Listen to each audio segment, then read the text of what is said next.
In this video, I'm going to talk about the negativity trap in trading. Stay tuned.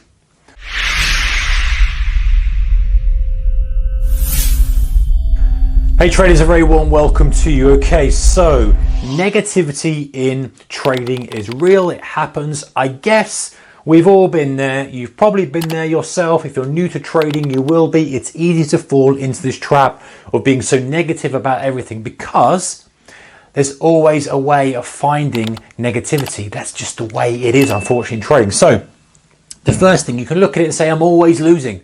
But if you have a good strategy, you will have a losing period of time. The best hedge funds in the world, the best traders in the world have losing periods. And if you're looking at it with a negative approach and saying, hey, I'm always losing money, I'm always losing money, it's going to reinforce itself. You can flip it on its head and wouldn't necessarily go the other way and be over positive and say, oh, everything's fine.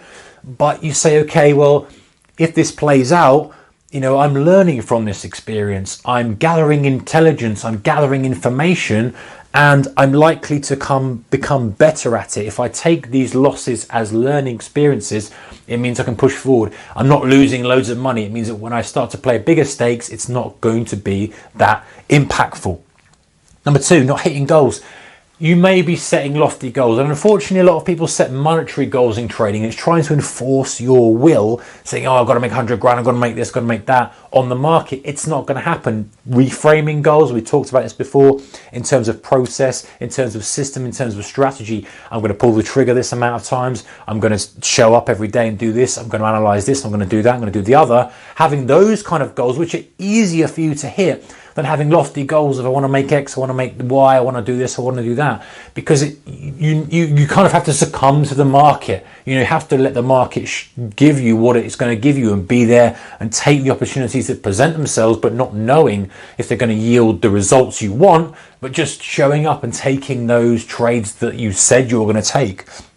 And it's very easy to get negative and say, well, I've not hit my goal. I wanted to do this. I wanted to replace my full-time income. I wanted to make an extra X or whatever it may be. And very often you fall short of that. But, trading tends to not necessarily be kind of, linear growth. It's kind of nothing, then a boost, then maybe nothing, a boost. And so trying to force systematic goals on it, sometimes you can then put a negative slant on that. Number three, missing moves. You could be the best trader in the world, but you can still, if you have that negative mindset and fall into that negative trap, you can still be saying, I missed this move. Oh, I've missed this one over here. You can always find something that's moving, guys. That should be looked at as a positive. It should be looked at, hey, there's opportunity.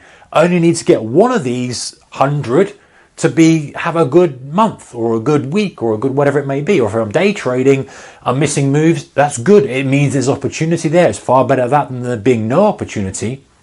So beating yourself up all the time about missing the moves, and you can be negative about it. And I've done another video where I've talked about how to get on these moves. So if you are missing them, maybe it's something to address your filtering process, your kind of trading plan, and putting an operational strategy in place so that you can get more of the moves that you feel you're missing. Because it's very easy to say, I'm missing this, I'm missing that, I'm missing the other. You can, within five minutes, you can pull up a variety of charts that have just gone crazy, and you've got hindsight, they look so good on paper, but in the real world, you're gonna miss them. It may not even be a market you've been watching, but you're still beating yourself up about it. So be careful of that one, guys. All right, number four, leaving money on the table. It's the same kind of thing as number three. You're always leaving money on the table. Nobody ever gets in at the bottom and out of the top every single trade.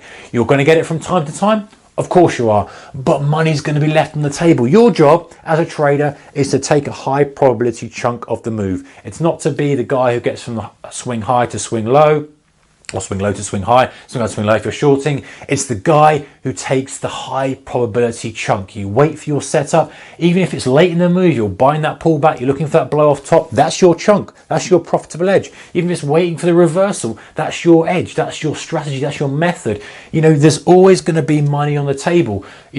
Paul Tudor Jones says he leaves a lot of the chunk in the middle, but he's very good at getting the turning points. He's very good at buying the low, getting the kind of multi-move, and then comes out of it and then leaves it for someone else. He finds himself, this is a comment he's made ages ago, I don't know if it's the same situation now, but the meat in the middle that everyone says is the easy money, he doesn't get. So Does he beat himself up about leaving money on the table? No, he doesn't, because he's making good money out of it. And neither should you. There's always going to be money left on the table. You're always going to have trades that continue and continue and continue.